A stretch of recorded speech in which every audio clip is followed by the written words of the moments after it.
आज की बात, स्वागत। आप जानते हैं कि आज की बात में हम तथागत बुद्ध के वचनों के आलोक में जो मार्गदर्शन हमारे जीवन के लिए आता है उसे हम अपने पक्ष में समझने का प्रयास करते हैं। और इस कड़ी में आज हमारे साथ है धम्मचारी पद्मबोधि। आप जानते हैं कि धम्मचारी पद्मबोधि पिछले लगभग 3-3.5 दशकों से बुद्ध धम्म के प्रचार प्रसार को समर्पित है और बुद्ध धम्म की समझ वे अपने उन सारे मित्रों में साझा करते रहते हैं जिन मित्रों के साथ वे धम्मा प्रैक्टिसिंग से जुड़े हैं। आज उन्हीं की समझ को आपके पास पहुंचाने का ये प्रयास है कि बुद्ध धम्म को और बुद्ध वचनों को किस मायने में और कैसे समझे। तो आइए सीधे जुड़ते हैं पद्मबोधि जी से। पद्मबोधि जी, नमो बुद्धाय। नमो बुद्धाय। जय भीम। जय भीम। स्वागत आपका। एक बात है पद्मबोधि जी, बुद्ध धम्म का एक लक्ष्य है कि दुखों से मुक्ति। वो सारे संसार को, मनुष्यों को, इन प्राणियों को ये सिखाते हैं कि हम अपने दुखों से मुक्ति कैसे पाएं, दुखों से दूर कैसे जाएं। और इसके लिए जो उनके अनुयायी हैं पूरे संसार में बिखरे पड़े हैं, अलग अलग नामों से हैं, अलग अलग यानों के साथ भी काम करते हैं। आप भी जानते हैं इन बातों को। तो कोई कहता है कि भाई इसमें पूजा पाठ बेहतर होता है, कोई कहता है कि नहीं, शीलों का आचरण बड़ा महत्वपूर्ण है, कोई मानता है कि नहीं, तृष्णा से मुक्ति होनी चाहिए, तृष्णा से दूर जाना चाहिए। कोई कहता है नहीं, ध्यान का रास्ता अच्छा है, कोई कहता है नहीं, दान का रास्ता अच्छा है, दान ही करते रहो। कोई कहता है कि नहीं, विशिष्ट तरह के कपड़े पहनो, विशिष्ट तरह से चलो, विशिष्ट तरह से बोलो। लेकिन इन सारे कामों में यदि हम ये सोचने का प्रयास करें और ये समझने का प्रयास करें कि क्या वास्तव में दुखों से मुक्ति का जो रास्ता है वो वास्तव में कौन सा रास्ता हो सकता है, क्योंकि इतना बड़ा लंबा अनुभव आपके पास है, आपको क्या लगता है कि कौन सा रास्ता ठीक है? दुख की मुक्ति या दुख से मुक्त होना जी, जिसे निर्वाण भी कहा जाता है। बिल्कुल। निर्वाण का अर्थ है सभी प्रकार के क्लेशों से, आश्रयों से मुक्त होना, दुख से मुक्त होना जी। अब इस दुख से मुक्त होने के बुद्ध ने मार्ग बताए हैं। वे मोक्षदाता नहीं है, मार्गदाता है, और मार्ग यही धम्म है। अगर हम धम्म का आचरण करते हैं, धम्म बुद्ध ने बताए हुए मार्ग पर सही ढंग से चलते हैं जी, तो स्वाभाविक है हमारे दुख दूर होंगे और हम सुख की प्राप्ति करेंगे।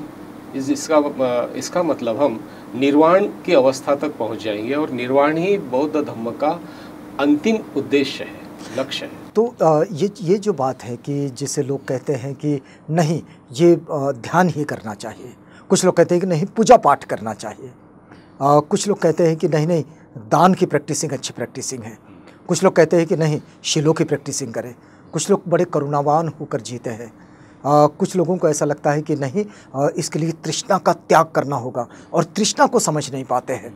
तो तृष्णा का त्याग करने का मतलब कोई ये समझता है कि व्रत रखना, भूखे रहना, उपवास करना, इस तरह का भी आचरण करते हैं। हम ये जानना चाह रहे हैं कि आप किस चीज़ को बेहतर मानते हैं, कि दुखों से मुक्ति के लिए किस चीज़ को बेहतर माना जाए, किस रास्ते को अपनाया जाए? बुद्ध धम्म का उद्देश्य या लक्ष्य एक ही है। किसी भी आंदोलन का एक ही साध्य होता है, लक्ष्य होता है, जो हमें प्राप्त करना होता है। और जैसे मैंने कहा कि निर्वाण या बुद्धत्व की प्राप्ति या प्रज्ञा की प्राप्ति यह है, लेकिन उस तक पहुंचने के साधन अलग अलग हो सकते हैं, मार्ग अलग अलग हो सकते हैं। तो क्या इन चीज़ों को साधन माना जाए? हाँ, आपने जितनी भी बातें बताई उनमें से ज़्यादातर जो है वह साधन है। वहाँ तक पहुँचने के लिए हमें मददगार होते हैं, मतलब जिसको बौद्ध लोग उपादान कहते हैं, सामग्री नहीं, उपादान का हाँ, उपादान का भी अर्थ हो सकता है, एक साधन है, लेकिन साध्य एक ही है, निर्वाण जी। जो बातें आपने बताई, चाहे ध्यान हो, चाहे पूजा हो, चाहे जीवन शैली हो, चाहे और कुछ हो, तो क्या हमने बार बार अपने आप को पूछना चाहिए कि यह सब चीज़ें जो मैं कर रहा हूँ क्या मुझे निर्वाण की ओर ले जा रही है? अगर नहीं ले जा रही तो मैं जो भी कर रहा हूँ वह उचित नहीं है, ऐसा मैंने मानना चाहिए। तो मुझे ऐसा ही लगता है। तो ये सारी चीज़ें उनको निब्बाण की ओर लेकर जा सकती है। तो ध्यान ये जो है, या फिर दान है, या फिर पूजा पाठ है, या फिर करुणा है, या फिर शील है, इन चीज़ों को समझे कैसे, इनको जीवन में उतारे कैसे? क्योंकि ये तो तथागत के धम्म के विषय में एक बात कही जाती है कि ये आचरण का धम्म है, ये कहने सुनने की बात नहीं है। तो आचरण का ही तो धम्म है, लोग आचरण ही तो करते हैं। अगर आचरण नहीं करते हैं, हाँ, और जो भी कुछ करते हैं उसका हेतु जी, उसका उद्देश्य कि मैं यह क्यों कर रहा हूँ, यह अगर स्पष्ट नहीं है तो मुझे लगता है कि हम जो भी कर रहे हैं वह व्यर्थ हो जाएगा। मतलब यदि कोई ध्यान करे तो उसके सामने ये हेतु स्पष्ट हो। सही बात है। तो ध्यान जो है यह भी एक प्रत्यक्ष मार्ग है हमें निर्वाण की ओर ले जाने का। क्योंकि निर्वाण का अर्थ क्या है? निर्वाण के कई अर्थ बताए जाते हैं। निर्वाण का अर्थ कुछ लोग संभ्रमित होकर जैसे मृत्यु ये बताते हैं, मरना, नष्ट होना, खत्म होना, बोझना, ऐसा नहीं है। ऐसा कहते हैं कि निर्वाण का एक सादा अर्थ यह है, यूँ समझिए कि सभी विकारों से मुक्ति हो, जी, सभी प्रकार के आश्रव, या आज की भाषा में बताया जाए तो जितनी भी नकारात्मकता है मन की, वह नष्ट होना और मन परिशुद्ध होना, जी, जिसमें मैत्री है, करुणा है, मुदिता है, उपेक्षा है, यह जो अच्छे गुण है उसका विकास होना मन में, या यूँ कहें कि चित्त की शुद्धि, जी, यही निर्वाण की अवस्था है पूरी तरह से। यानी जिसे कहें कि सचित्त परियोदपनं, ये जो बुद्धान धम्मपालन गाथा में बौद्ध कहते हैं, बस यही बात है। सब पापस्य अकरणं, किसी भी प्रकार के पाप कर्म, अकुशल कर्म को नहीं करना। सचित्त परियोदपनं, चित्त को परिशुद्ध करना, शुद्ध करते रहना। जी, जी। और यही तो मतलब उसकी प्रक्रिया में शामिल रहना, प्रक्रिया के यही तो है ना, सब पापस्य करणं कुशलस्य उपसंपदा। जो भी कुशल है, अच्छा है, उसको उपसंपदा मतलब उसका संवर्धन करना, उसको विकसित करना, बढ़ाते रहना, उसको ग्रहण करना, बढ़ाते रहना। जी, जी, जी। ये एक प्रक्रिया है।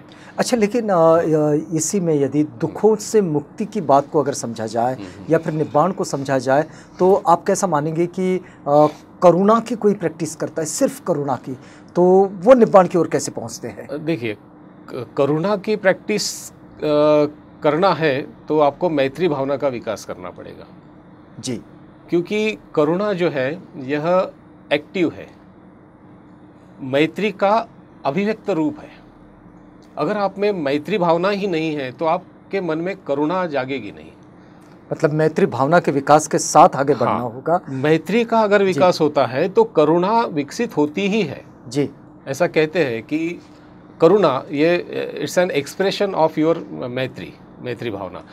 मैत्री पैसिव है, लेकिन जब मैत्री किसी दुख के संपर्क में आती है तो वह करुणा का रूप धारण कर लेती है। तो आप मदद के लिए, उस दुख को दूर करने के लिए दौड़ पड़ते हैं, उसकी सहायता के लिए आगे बढ़ते हैं। ये हो गई करुणा।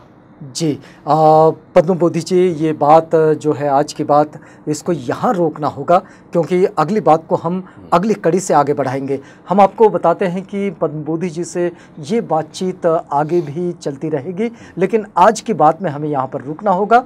इस वादे के साथ रुकते हैं कि कल अगली कड़ी में आपसे पुनः मुलाकात होगी, जब हम आज की इसी बात को आगे बढ़ाएंगे।